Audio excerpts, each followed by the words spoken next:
guys, welcome to or back to my channel. Hey, I'm Ellen if you're new here, and I am running the London Marathon on the 2nd of October. I'm terrified. So today, I actually should have done this a really long time ago. In my training plan, I think it was 2 weeks ago, I was meant to run a half marathon, but I'm gonna try run one today. I thought I'd take you along with me for the run, and well, I'm not gonna take this camera, I'm gonna take my phone and probably like kind of check in with you every few miles. I'm predicting I'm gonna do it in about 2.5 hours. Hopefully I'm not a fast runner, I'm not the best runner. I'm definitely gonna walk this. And I've basically queued up 5 Yes Very podcasts to try and get me through. I'm definitely a runner to podcasts more than to music. So yeah, I've queued those up, ready to go. I'm gonna get my water and got my outfit on. I'm feeling nervous. The weather looks good outside, a good temperature, not raining, but it did rain yesterday, so it might be a bit slippy sloshy. We'll have to see how that goes, but yeah, I'm gonna go give it my friggin' all and go as far as I can go before I die. I'm hoping I get to a half marathon, but let's see how it goes. Yeah, like I said, I'm running the marathon in October, the London Marathon. I'm running for versus arthritis. I was diagnosed with arthritis when I was 18 months old, so I've been living with the condition of arthritis for my whole life, and it's really, really important to me and the 10 million other people out there living with arthritis for me to raise this money for the charity and also do something that makes me really proud as someone that lives with arthritis to do. So I am gonna link my fundraiser down below. I've got about £1,500 more to raise, so until December though, so if you can donate anything, I would appreciate that so much. The link will be down below. I ideally want to try and get to £1,000 by the end of August, so that's my motivation for making this video. Actually, a big part of it is to sort of raise awareness of what I'm doing and the charity itself. The charity basically works so hard to make the lives easier for people living with the lives of people living with arthritis easier. And for me, the main focus that I adore from the charity is the Young People and Families Service. I have volunteered with the service for ages, and it basically works with people who are diagnosed with JIA, which is what I was diagnosed with, which is juvenile idiopathic arthritis, which means you've got arthritis and they don't really have a reason for why you've got it. You're normally diagnosed as a child or a teenager. My diagnosis was very, very young, but a lot of people are diagnosed in their sort of teens, and it can be really, really difficult obviously being diagnosed with something so life-altering so young, and they work with the young people to make sure they're understanding their condition, and the work we do is incredible. So if anything you can donate would be so appreciated, or even just sharing this video so it gets out to more people, also highly appreciated. So let's go run a half marathon. I'll check in with you every mile or so. I'll see how we go. Hi guys, so it's actually the day after I tried to run my first half marathon, and I filmed little clips every mile along the way, so I'm gonna just insert those throughout me chatting about it, but I thought I'd do a bit of a chat, like debrief chat afterwards as well, to kind of tell you how I was feeling along the run. So I started off with my first 3 miles. I obviously started off with 1 mile, but the first 3 miles were pretty plain sailing. It was feeling pretty easy, really comfortable. 3 miles is a distance that I've ran so many times since I started training. I was trying to nail the 5k at first and trying to do it in the fastest time. I don't know why I was trying to do that, but that is something I was trying to do when I first started training for the marathon. So 5k is 3 miles is pretty easy for me. Now I feel really comfortable running it. I try and maintain a pace which is 11 minute miles. That's just what seems to be working for me. I noticed as I got further into the run that this definitely obviously got longer, but I think we ended on a relatively close to that. So yeah, first 3 miles, I will insert my little clips from those now. So mile 1 in, feeling totally fine, not much to update on. It's easy when you've got a view like I've got to run to, honestly. It's really lovely. I'll flip you around and show you. But yeah, mile 1 down.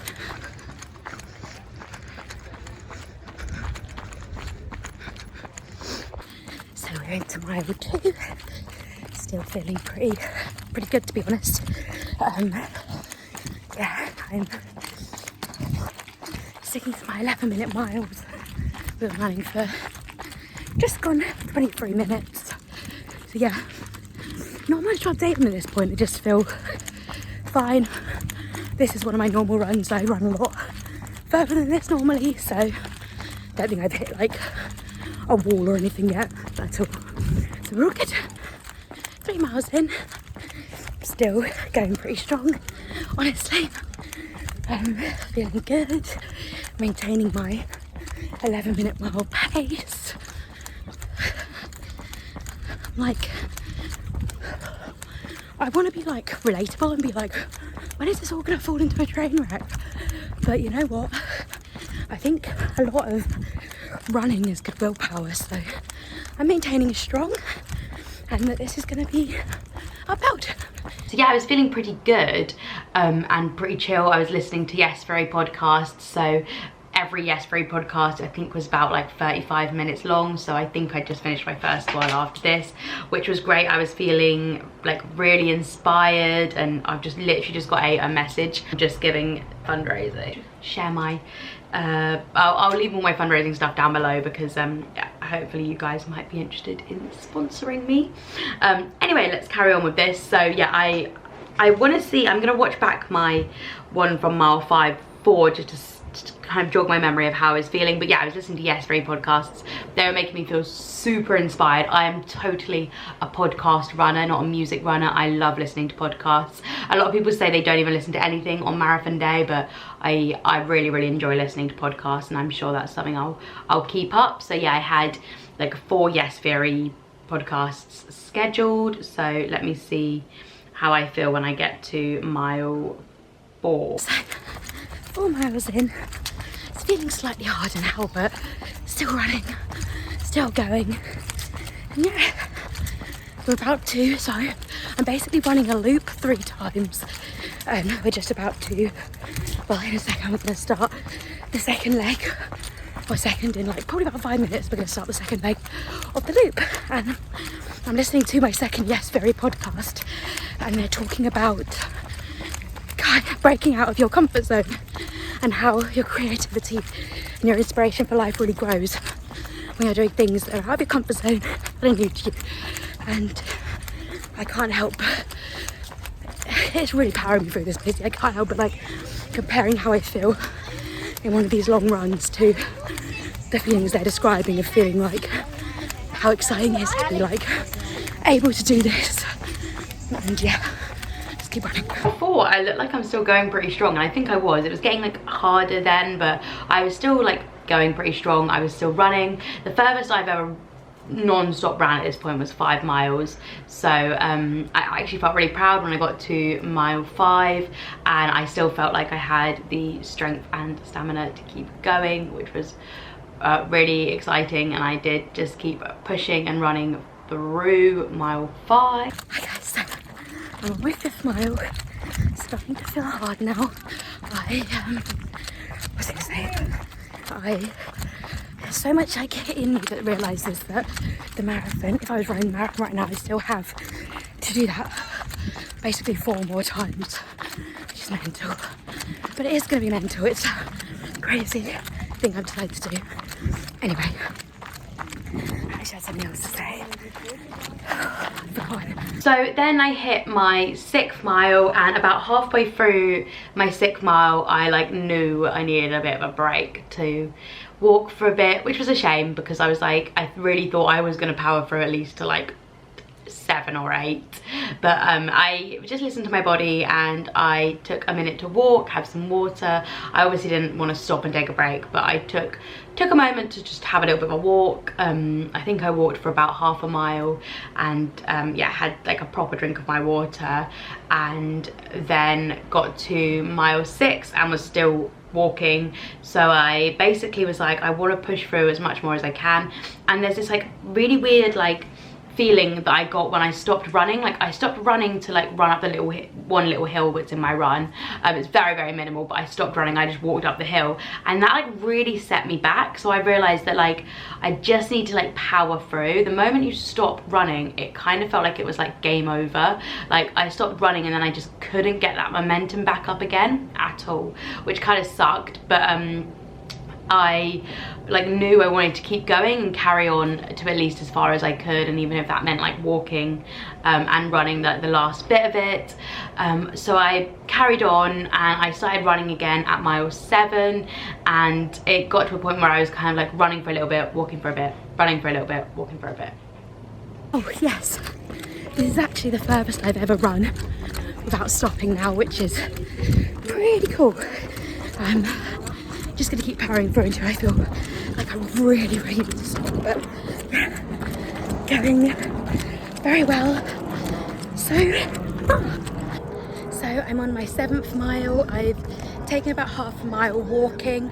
I'm gonna start up again in a minute. Watch still alive, going strong, but I've decided once the watch dies, I'm gonna swap onto Strava just so I can still know how far I end up going.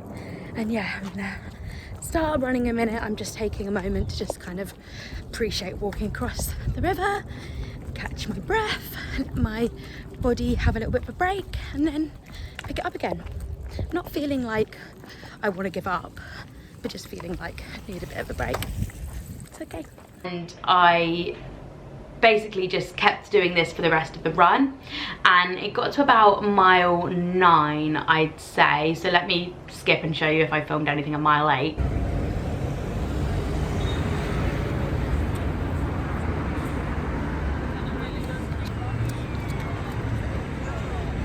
And then it got to about mile 9 and I was like, I really was like, I'm just done now. Like my legs felt really heavy. I felt like I could have kept going, but like I didn't want to push it, and I like was just ready to go home. I was really low on energy. So I've just hit my 9th mile and I think I'm gonna have to tap out. Not completely, I basically completely, can I go up this way to go home? I need to figure it out. I basically am like completely exhausted, but I'm gonna try keep walking and see if I can walk basically the rest of it, or as much as I can, just before I feel like I really need to go home. But I think there's like a lot I'm learning. Like I just feel completely out of energy now, like there's nothing left in me, and like every trying to hold you properly, every time I forget the camera's there, every time I run my legs feel like heavy and stiff, and it just doesn't like feel, it's the right way, feel very comfortable. So I think I'm just gonna try and walk for as much more of it as I can, see how that goes, and basically I'll let you know how many miles I end up doing when I film the kind of outro. I'm going to film like inserts obviously throughout all these clips, but when I film the rest of the content for this video. But yeah, I'm just going to carry on with as much as I can walking. But yeah, every time I run I just feel stiff and heavy, and I think it's taught me a lot about like what kind of added extras I need for my runs. So I'm going to kind of look at buying those and incorporating them into the next time I do this. And I thought it would just be best if I just quit whilst I was ahead and just walked myself home and completed 10 miles. So that's what I ended up doing. I ended up finishing at 10 miles, which I'm really proud of. That's the furthest I've ever gone in a run in general, was 10 miles, and also it's the furthest I've ever non-stop running for 6 miles. So I really want to get to a half marathon in my next run, and I think there's a few things I really learned that I need to do differently.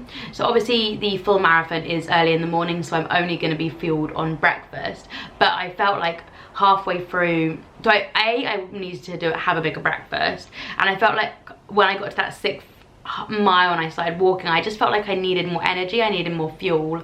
And I feel like people talk about the gels, so I'm going to get some of the gels and see if maybe taking one of those every 5 miles boosts me and helps me carry on for a bit longer with the running.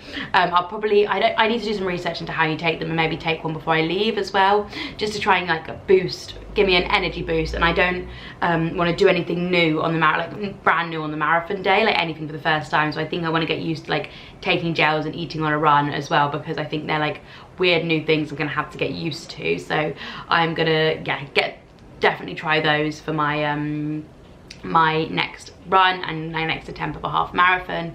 I also want to get one of like the camel pack things that people wear, so like the vest with the water in.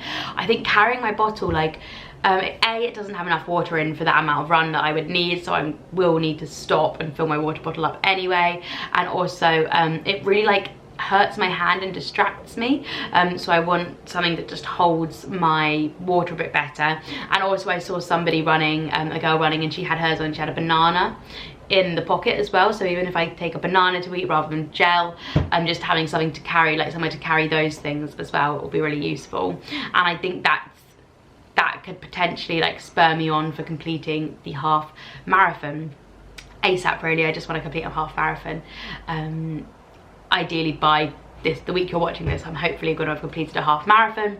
So yeah, got to 10 miles, really proud of that. So with three more miles left, and 3 and a bit more miles left, and that'd be a half marathon. And I think it's just having like the willpower and the mental strength to go that distance as well. Like I think there were times where my body wasn't at its breaking point. I wasn't like, I didn't need to give up, but like my brain was like, okay, you're done now, like go home. Whereas I think I need to push past that and be like, no, my body isn't done, I need to keep going, because I'm gonna have to do that marathon day. So I need to get used to that kind of mental willpower to just push through it. So yeah, that would come my big learnings from this. And if you want to see me attempt it again, then let me know in the comments. And also let me know if you're training for the marathon and there's anything, any tips, or you've done a marathon and you've got any tips or tricks that you would like to share your wisdom with me. And also if you'd like to donate to my marathon fundraising, that would mean the absolute world to me. I've got to hit £2,000 by the 2nd of December, so I've got plenty of time, but every little helps me get there before race day. I'd like to have at least 75% of it raised by race day, and then just have that little bit of extra coming in once people know I've officially run the marathon. So yeah, I really hope you enjoyed this video, guys. I hope you found it interesting. I'm sorry about the iPhone footage being a bit clanky, but gotta have it in there. And yeah, I'll catch you in my next one. Bye guys.